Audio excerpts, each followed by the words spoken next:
exercise 17, we're going to be solving the quadratic equation. This is a fairly straightforward process. I'm going to put the quadratic equation on the side so you'll be able to see it. So we start with three variables, double A, B, and C. Those are the ones we're going to be putting in. We're going to prompt the user for enter those values. So please,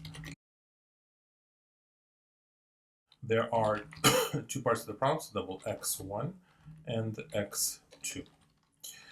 Part of this, as you might notice, is that we have to take a square root. We have to keep in mind that the square root operation needs to be positive, so we'll be testing for that for error, but the square root function itself is found inside of the cmath library.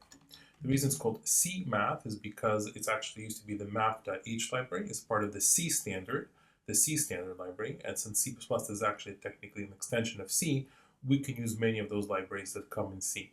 The way to translate it, drop the .h, put the C in front, that's how you get the C math library. And that's where the square root function as well as the power function come from. So let's go ahead and first calculate the square root part.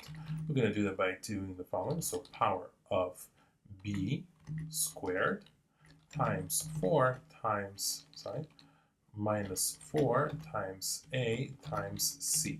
That's going to give us the square root part, and we'll make the decision here. If square root part is less than 0, which means we can't actually take a square root of it, we will output to the user an error message.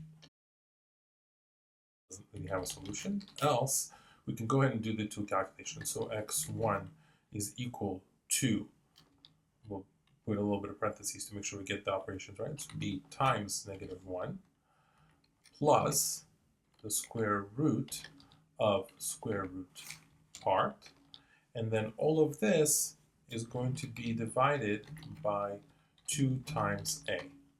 Then x2 is the same part above, b times -1, but in this instance we do minus the square root since it's the other solution, and we do the square root part, same, divided by 2 times a. And then we can go ahead and output the results.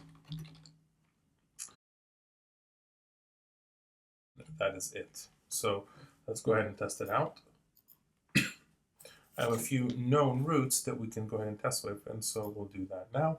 2, -7, and 8. That should give us an error. Yep, that gives us an error. And we'll then flip it around and use -8. So let's do that now. So 2, -7, and -8. That should give us a solution. Yep, there it is. There's a solution. Let's do a few more. I have another one that we can use. So -0.333. 2 and -1. There we have another solution, and let's just do one final one.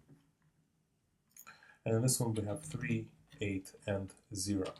And so that also has a solution. So looks like everything works, and we can go ahead and ship this.